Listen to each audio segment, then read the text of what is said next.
Aleluia. Abra sua Bíblia em Atos, no capítulo 2. Aleluia. Como é bom quando a glória do Senhor enche a nossa vida. Amém? É a fama dele, a glória é a fama, é o que vai na frente dele, é o seu poder, é a sua bênção. E isso nos enche. Amém? Quando a glória dele nos enche, o principal efeito não é arrepio, não é vontade de pular, mas é o descanso, a confiança nessa glória, desse Deus tão tremendo que pode o que nós não podemos. Amém? Aleluia. Atos no capítulo 2, a partir do versículo 37. O que nós vamos ler é o resultado de Pentecostes, do derramar do Espírito, do selo do Espírito, sendo carimbado, vamos dizer assim, na igreja, lá nos primeiros dias, logo depois da ascensão de Jesus. Ao ouvirem tais palavras, as palavras de Pedro, depois que Pedro foi cheio do Espírito, junto com os irmãos que estavam reunidos por terem ouvido a ordem de Jesus para continuarem em Jerusalém, esperando a promessa de Deus. E depois que vento impetuoso, eles foram cheios do Espírito, e a multidão que percebia aquele movimento estranho entre eles, começou a se perguntar se eles estavam embriagados, se eles estavam loucos, que confusão era aquela, porque muito grande foi o barulho que eles fizeram. Pedro se levantou e fez uma pregação. Aquele Pedro que negou Jesus 3 vezes, que se escondeu quando vieram prender Jesus, ele agora se expõe e vai proclamar que Jesus é o Salvador, o Messias prometido. E vai dizer que foram eles que o crucificaram, mas Deus o ressuscitou. E depois de um sermão assim, sem esboço, de pronto, foi de hora, do momento, do ser cheio do Espírito, falando agora sobre o que aconteceu com a multidão. E ao ouvirem tais palavras, as de Pedro, ficaram agoniados em seu coração e desejaram saber de Pedro e dos outros apóstolos: irmãos, e agora? O que devemos fazer? Se as coisas são assim, o sermão caiu direto em cada coração. E agora eles perguntam: o que nós vamos fazer? Então Pedro disse: arrependei-vos, cada um de vós, e seja batizado, em nome de Jesus Cristo, para o perdão de vossos pecados, e recebereis o dom do Espírito Santo. Aleluia! Porque a promessa pertence a vós, a vossos filhos e a todos os que estão distantes. Enfim, para todos quantos o Senhor nosso Deus chamar. Amém? E a promessa chegou até nós. Amém? Nós somos destes tais a quem o Senhor chamou. Aleluia. E se Ele chamou e nós o atendemos e estamos aqui, a promessa é para nós. Aleluia. Assim, todos quantos aceitaram a sua palavra, versículo 41, foram batizados. O batismo, naquele momento, significava que eles estavam se tornando discípulos de Jesus, discípulos de Cristo. Era o rompimento com qualquer outro compromisso. Eles agora seriam de Cristo. Eles estavam dando uma profissão, uma confissão pública. Nosso mestre, nosso líder, será Ele. Nós queremos seguir os seus ensinos. foram batizados, e naquele mesmo dia juntaram-se aos discípulos cerca de 3.000 pessoas. Aleluia! Foi muito mergulho, foi muito banho, foi muito batismo de uma vez só. Mas eu quero chamar a atenção do versículo 40, a última expressão de Pedro para eles. E com muitas outras palavras, Pedro dava testemunho pessoal e os encorajava, proclamando: sede salvos desta geração perversa. Algumas versões diz: fujam dessa geração perversa. Salvem-se dessa geração perversa. Isso foi quando? Há quase 2.000 anos atrás. E ele já chama daquela geração de geração perversa. Sem internet. Tem todas as formas que hoje se proliferam tecnologicamente para a perversidade. Porque a perversidade só ficou mais tecnológica. Ela já está na iniquidade que habita no homem. Em toda geração, os perversos são os que não querem obedecer a Deus. Ah, mas só eles que são pecadores? Não, todos são pecadores. Mas aqueles que querem obedecer a Deus estão lutando contra a iniquidade e contra o tentador. Mas os perversos estão vivendo na iniquidade e aceitando, e às vezes até dando conselhos ao tentador. Dando fogo para o diabo, lenha para o diabo queimar. E Pedro, para aqueles primeiros cristãos que agregaram-se aos discípulos, ele diz, antes deles se batizarem, foram as últimas palavras do seu sermão: salvem-se dessa geração perversa. A forma de se salvar de uma geração perversa é Cristo. Cristo é a verdade contra essa geração perversa, mentirosa. Cristo é o caminho para a fuga dessa geração perversa, desse tempo de tanta perversidade. Cristo é a vida, o antídoto para a morte que está corroendo todas as pessoas que estão envolvidas em fazer a sua vontade, em seguir os seus próprios conceitos, em caminhar para a destruição dos outros, sem se importar. A partir daí, a igreja vai seguir nesse caminho de salvar-se dessa geração perversa. Porém, não era só esse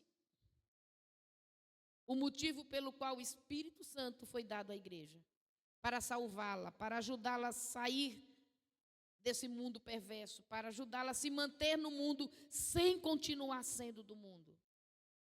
Volte para o capítulo 1 de Atos. E no versículo 8,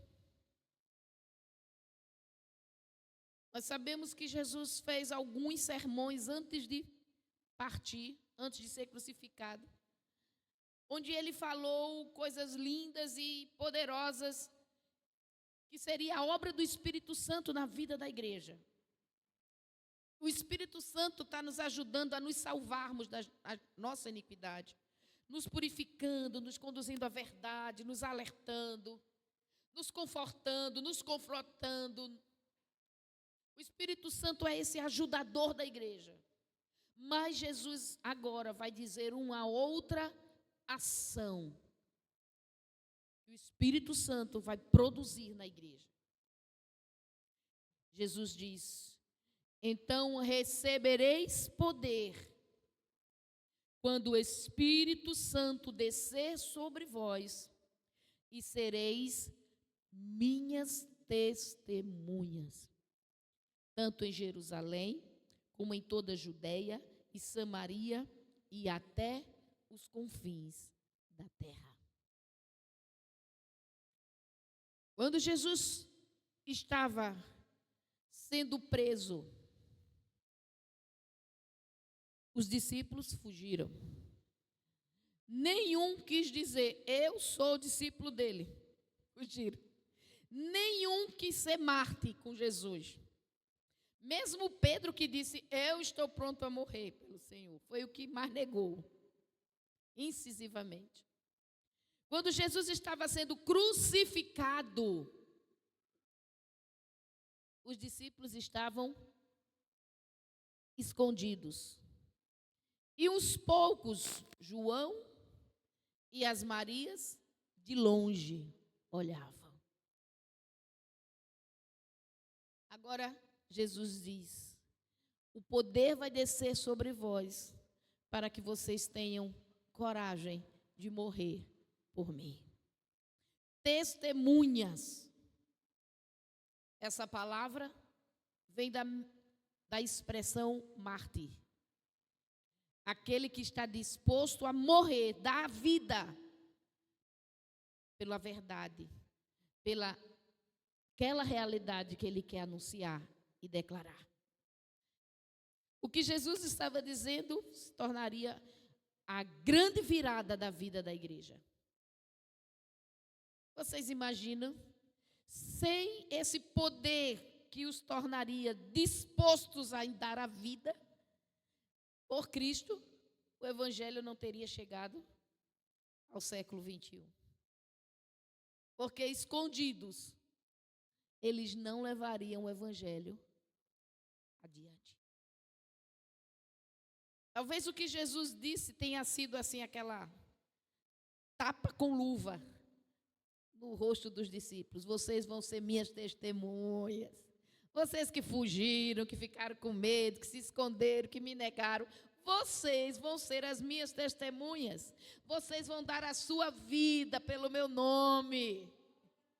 Jesus não ficou magoado, Jesus não liberou maldição sobre eles, Jesus não reclamou daquelas atitudes, mas enviou o Espírito Santo para dar essa ousadia, essa coragem, essa intrepidez. E disse, vocês vão ser minhas testemunhas, e vai ser aqui, ó, em Jerusalém, vai ser em Samaria. Olha, eles nem queriam deixar Jesus passar por Samaria. Jesus disse, vocês vão para Samaria, vocês vão pregar pela Judeia toda, e o romper até os confins da terra. Essa parte eles demoraram muito a entender, mesmo cheio do Espírito Santo. Porque para eles era só para pregar para os judeus. Mas era pouco que a salvação de Jesus alcançasse só os judeus. Ele foi dado para ser luz para as nações da terra, para os gentios também serem salvos. No primeiro momento ali, eles não entenderam isso. Vai ser um novo nível de revelação e um romper através da vida do apóstolo Paulo. Mas a verdade, a realidade, é que o derramar do Espírito irrompeu com um tempo de missão. A igreja entendeu que estava sendo salva do mundo perverso para salvar. Que estava recebendo a luz do Evangelho para iluminar outras vidas, para incendiar outras vidas e torná-las também candeias que brilham na escuridão. E a igreja, o livro de Atos é o relato de como os principais líderes da igreja saíram difundindo a mensagem sem medo, sem se calar por causa dos homens, sem parar por causa das perdas ou das ameaças. E o evangelho foi se multiplicando, aleluia. Ainda falta chegar em alguns confins da terra. Diga para quem está perto de você, essa é a nossa parte. Nós temos que continuar. Amém? Levando esse evangelho. O Espírito do Senhor é o selo da nossa redenção. Aleluia. É a marca que nós temos que diz para onde nós vamos. Amém. Jerusalém celestial, estamos selados, temos destino certo por causa do sangue do Cordeiro. É o penhor também da nossa herança. É o presente do noivo, garantindo que ele vem buscar a noiva para o casamento acontecer, as bodas do Cordeiro, amém? A sua igreja. Mas o Espírito Santo é também o conselheiro, o amigo presente nas nossas fraquezas. E até quando não sabemos orar, ele intercede por nós, com gemidos inexprimíveis. Às vezes você fica em silêncio chorando e o Espírito está ali intercedendo, porque ele conhece a mente de Deus. Aleluia, aleluia. Ele é o consolador, o ajudador nas nossas fraquezas, mas ele também é esse dínamo de Deus, essa dinamite de Deus, esse poder de Deus, colocado na nossa vida, para não termos medo nem do mundo, nem do diabo, nem da morte. Para não termos medo da perda de quaisquer coisas. Para não termos, como disse Paulo, a nossa vida por preciosa. Desde que anunciemos o Evangelho. Em Romanos, do capítulo 1.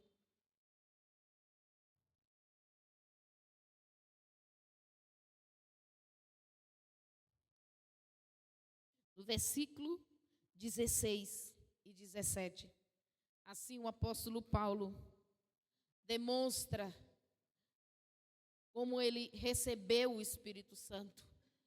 Porquanto não me envergonho do Evangelho, porque é o poder de Deus para a salvação de todo aquele que nele crê. Primeiro judeu, assim também do grego. Visto que a justiça de Deus se revela no Evangelho, uma justiça que, do princípio ao fim, é pela fé, como está escrito, o justo viverá pela fé. Como ele vai ter vergonha? A expressão não me envergonho também significa não me arrependo do Evangelho. Paulo está preso, está debaixo de condenação, mas ele diz, eu não me arrependo. Não me arrependo do Evangelho, não. De ter assumido o Evangelho, a proclamação, porque é o poder de Deus. É a forma como Deus salva os homens que creem. Porque como crerão se não ouvirem o Evangelho, a mensagem da cruz de Cristo? E como ouvirão se não pregarem? Então ele diz, eu vou pregar e não me arrependo disso. Porque ele deixou todas as outras coisas que para ele eram importantes para se tornar um servo na pregação, um escravo na pregação do Evangelho, sem receber nada em troca, mas consciente de que assim, os que ouvissem e crescem seriam salvos. Seriam libertos da geração perversa, seriam perdoados em seus pecados, alcançariam grande redenção, receberiam uma comunhão com Deus capaz de trazer renovo e restauração. Venceriam o pecado, o diabo e o mundo. Não me arrependo de ter deixado meus recursos, minha profissão. No caso de Paulo, ele era um fabricante de tendas e era uma profissão rentável naqueles dias. Os meus anéis, as minhas graduações, Paulo estudou com Rabino Gamaliel.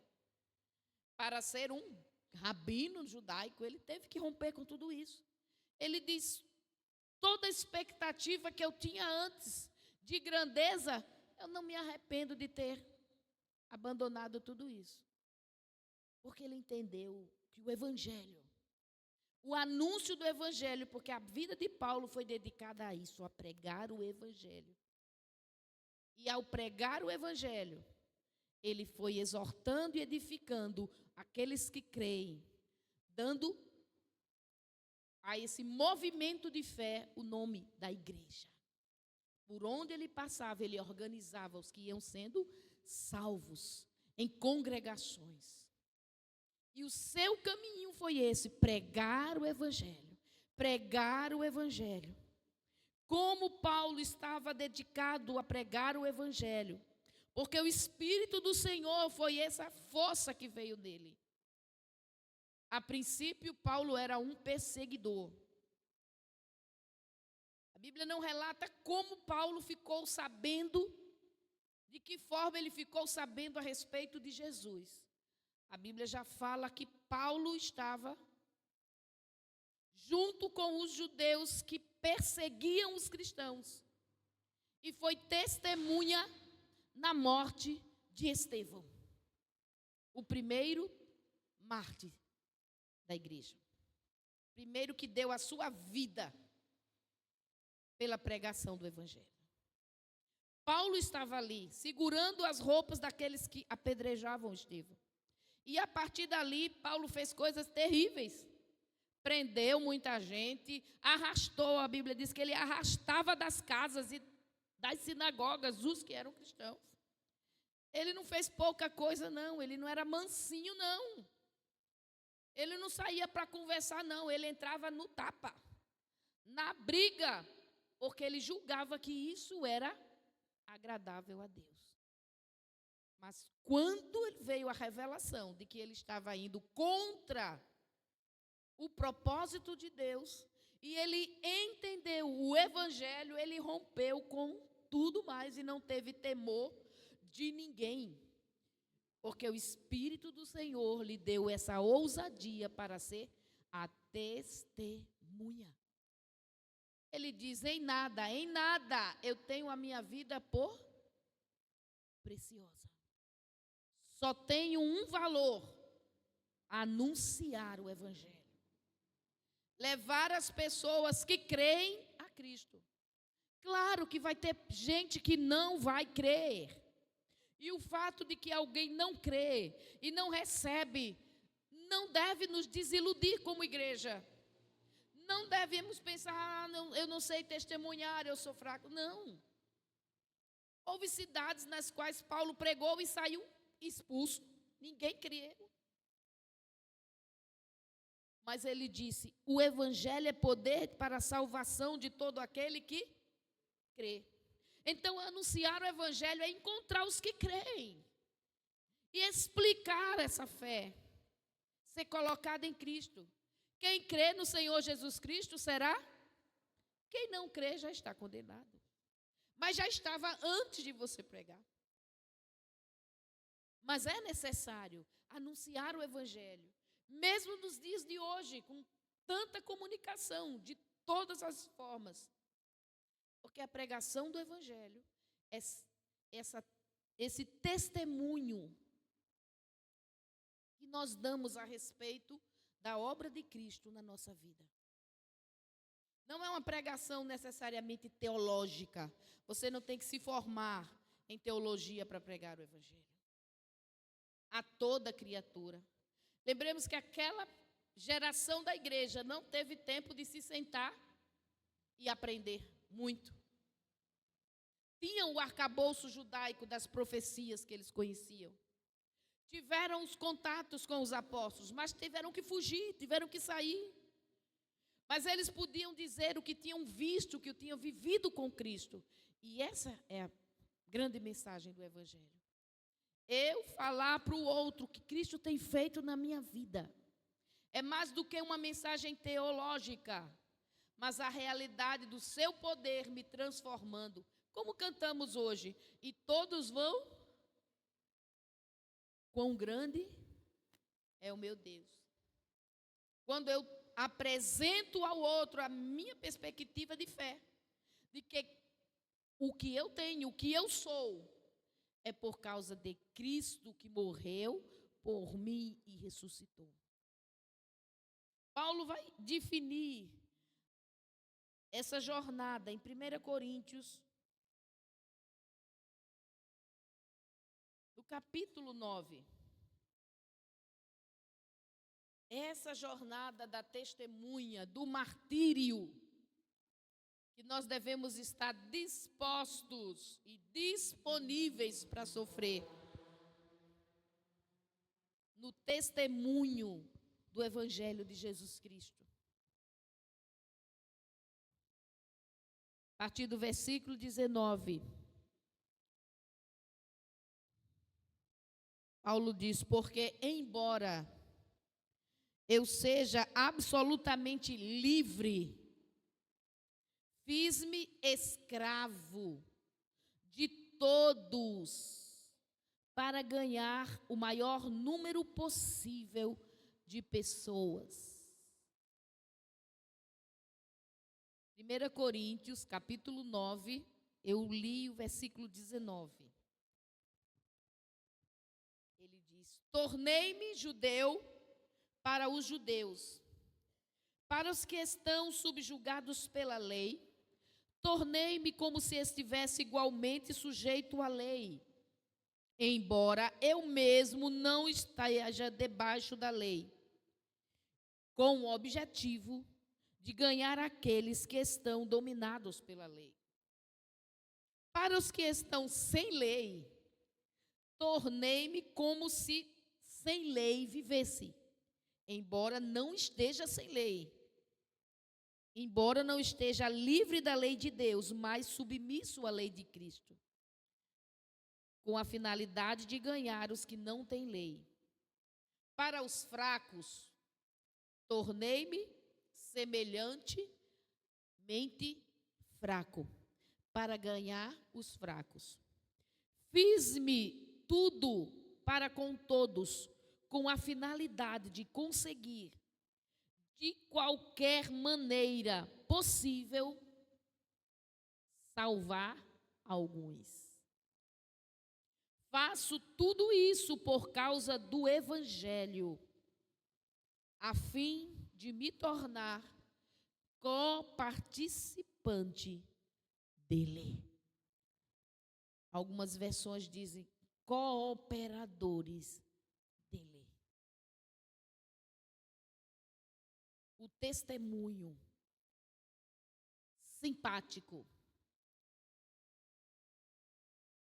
o testemunho que entende o outro e se coloca na posição do outro. É isso que Paulo está dizendo. Eu não vou pregar o Evangelho na posição do que está salvo e sabe mais e tem mais e é melhor do que o outro. Fiz-me de fraco. Ele não era fraco. Ele não estava em fraqueza, mas ele entende o outro que está em fraqueza. Se coloca no seu sentimento, ele se associa para falar ao outro ali onde era a sua necessidade e levá-lo ao Evangelho de Cristo. Para os judeus, ele teve uma abordagem baseada naquilo que era a fortaleza dos judeus, a lei. Então ele sabia sentir o que o judeu sentia e falar de uma forma que tocasse a sua vida com o Evangelho. Mas ele também sabia falar com o gentio, que nunca teve a lei de Deus para si, e levar assim o Evangelho a todas as pessoas. Não é que Paulo foi beber cachaça no bar para pregar para os cachaceiros, não era isso. Mas naquele que é um viciado, que tem essa fraqueza na vida, ele sabia chegar com simpatia, com sinceridade, entender a fraqueza e falar dentro do nível daquela pessoa que precisa de libertação. Não se impondo contra os outros, ele diz: eu fiz-me escravo, servo de todos, para ganhar alguns. Sem arrogância, evangélica, sem êxtase de espiritualidade evangélica. Fiz-me foi escravo. Então, ao judeu, ele não entrou condenando a lei. Ele entrou, como ele diz, como se eu mesmo estivesse debaixo da lei. E fui fazendo-o compreender as Escrituras. E para o gentio, ele não foi condenando o gentio. Ele conversou com o gentio como alguém que nunca estava na lei, como se fosse um gentio. Empatia com a necessidade, com a realidade do outro. Essa foi a receita de Paulo, por isso ele chegou tão longe na proclamação do Evangelho. E levantou igrejas que tinham judeus e gentios, porque ele se tornou o modelo. Pedro não teve essa expertise toda, tanto que Pedro se manteve muito na esfera só do judaísmo, naquela arrogância dele que um dia Paulo disse, eu tive que repreender Pedro. Porque quando os judeus estão, ele se acha. E nem quer se sentar com os gentios. Como se sentar com os gentios, ele que estava em Cristo iria diminuí-lo na compreensão dos outros judeus. Paulo disse, eu me fiz de escravo, de servo de todos. Estava ali disposto no nível de cada um. Não fui mostrando os meus anéis, nem os meus diplomas, nem a minha experiência. Eu falei com cada um, para que eles pudessem compreender o Evangelho. E ele é muito claro, com o objetivo de ganhar alguns.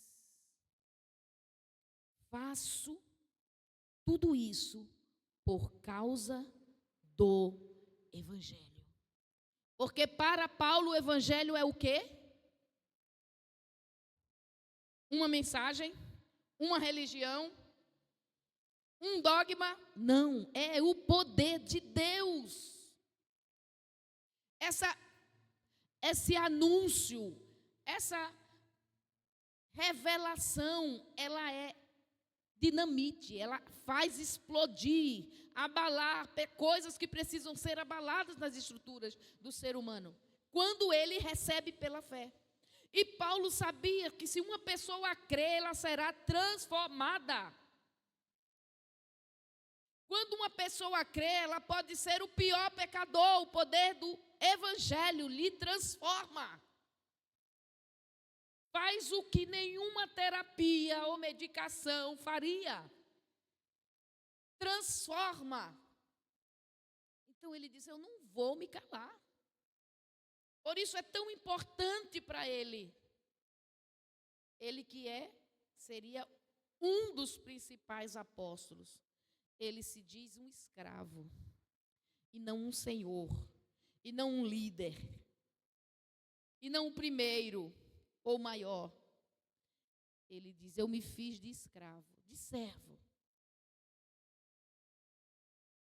Quando ele objetiva alcançar alguém com a mensagem do Evangelho, ele procurava a forma de alcançar aquela pessoa, se aproximar dela, ser simpático à necessidade dela, ser quebrantado à sua necessidade, como ajudá-la, como servi-la.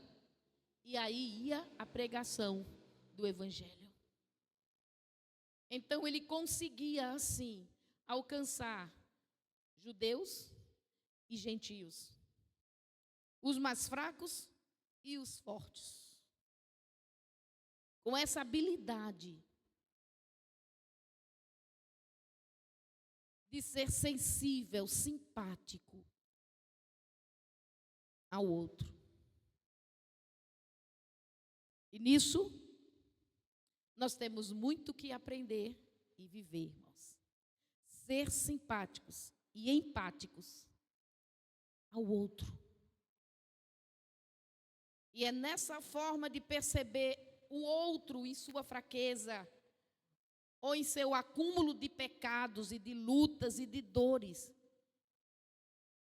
Vamos encontrar na liderança do Espírito Santo a melhor forma de transmitir o Evangelho.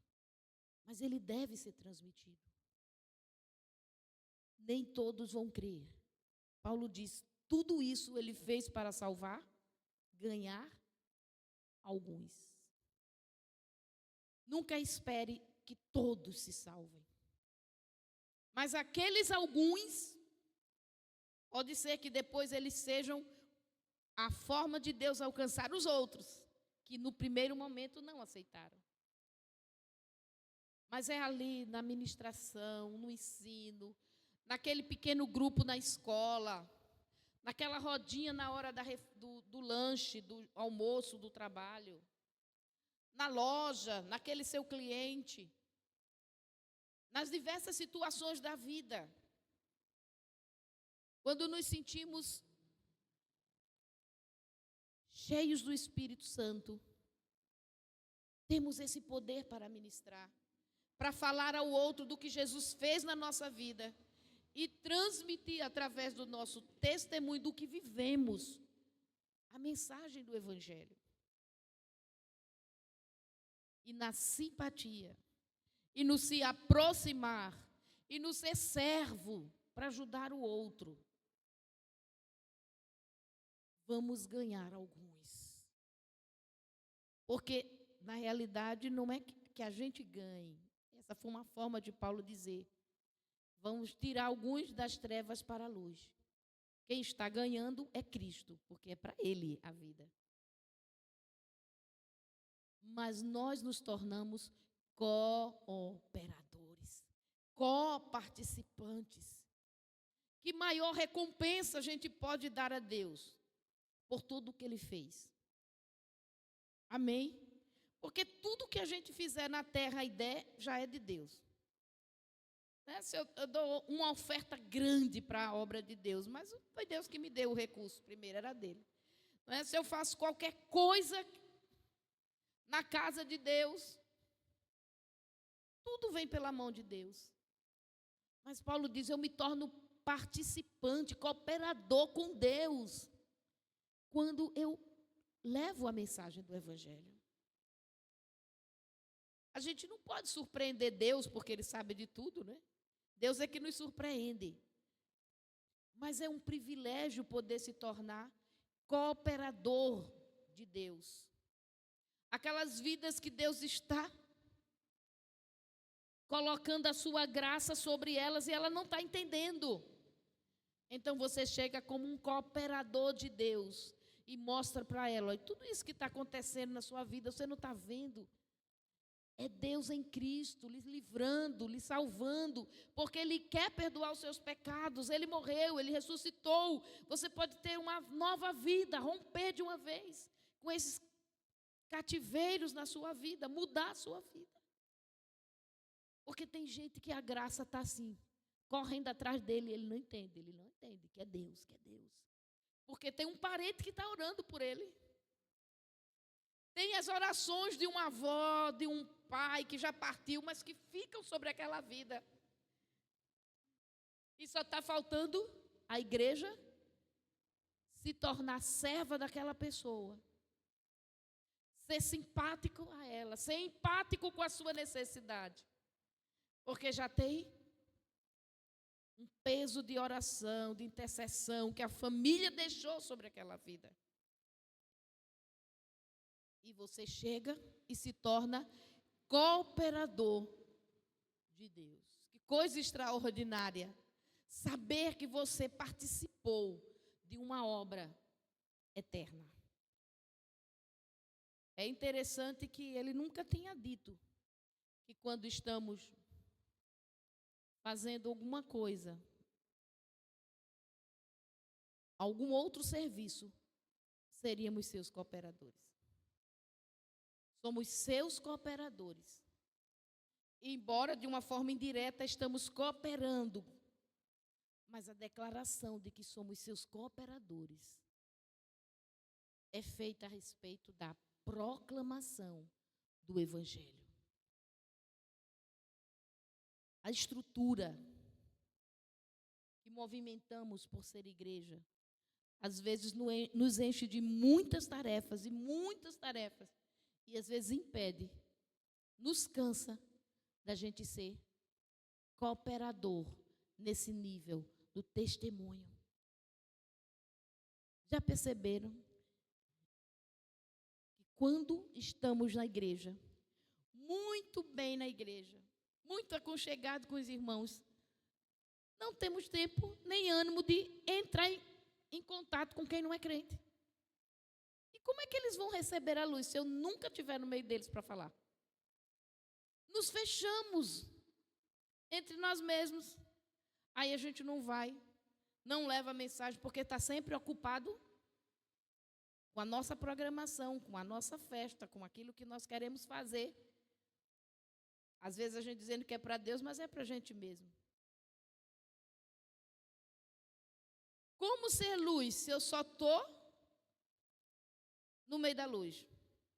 Vamos brilhar, mas tem que ter uma hora que eu faço diferença no meio das trevas.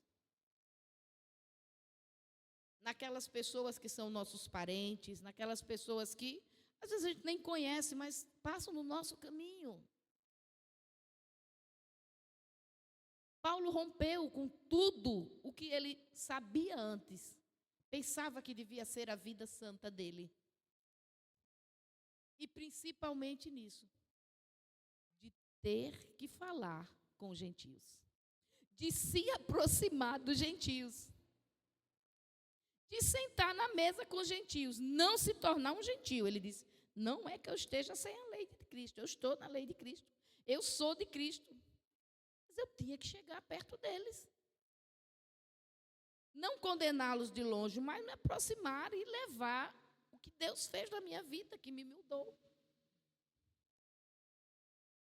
Nós precisamos entender que no nosso tempo há muitas facetas da sociedade, vamos dizer assim. Há muitos, como eu poderia dizer, há muitas divisões dentro da nossa sociedade, com características distintas, guetos sociais, culturais, grupos tão distintos. Se nós não tivermos simpatia e empatia, como vamos alcançar? Como vamos alcançar os jovens que estão nas facções, nas drogas? Como vamos alcançar os adultos que estão na prostituição? Como vamos alcançar aqueles que estão se envolvendo com religiões ocultistas? Porque os templos luciferianos estão começando a se multiplicar. Como vamos alcançar? Se não formos empáticos, simpáticos, vendo a fraqueza do outro. Como vamos alcançar os intelectuais? Os que acham que tudo é ciência, razão, e isso é oposição à fé. E não é assim. Então, os jovens que estão indo para a faculdade, eles têm que ser empáticos, simpáticos e empáticos. E entender a linguagem para alcançá-los. Assim, os jovens, os adolescentes, as mulheres. Como alcançar as mulheres? Aquelas que estão cheias de doença, aquelas que estão cheias de lutas, porque já vão no terceiro, quarto marido, as samaritanas da vida. Aquelas que desistiram de casamento e querem viver só pegando. Se de cara a gente já reprovar todo mundo, nós não vamos nunca alcançá-los. Fiz-me de fraco para alcançar os fracos, mas não é que ele era fraco. Ele não foi cometer o pecado, viver no pecado, não. Mas ele fez-se escravo de todos. Ele não chegou com autoridade, com ousadia arrogante, mas ele chega como um servo, com a ousadia humilde para alcançar alguns. Eu imagino que muitos não creram na mensagem de Paulo. Mas aqueles que receberam a mensagem de Paulo se multiplicaram tremendamente. E a mensagem de Deus, através de Paulo, continua quase 2000 anos depois, percorrendo a terra toda.